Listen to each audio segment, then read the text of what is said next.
त्याचबरोबर कळवले मुलींच्या माध्यमातून देखील अनेक चांगले उपक्रम या ठिकाणी सुरू झालेले आहेत.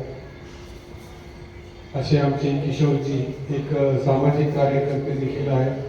त्यांना अनेक पुरस्कार देखील मागे मिळाले, त्यांचा सन्मान देखील आपण मागच्या वेळेला या ठिकाणी केलेला आहे. व्यसनमुक्तीचं काम तुम्ही करताय.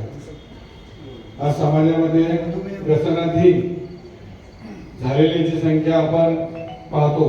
राजधानी आहे असं म्हटलं जातं. म्हणजे भारतामध्ये फार मोठ्या प्रमाणात मधुमेहाचे पेशंट आढळतात आणि या दोन्ही याच्यावरती आमचे किशोर थोरात या ठिकाणी काम करतात.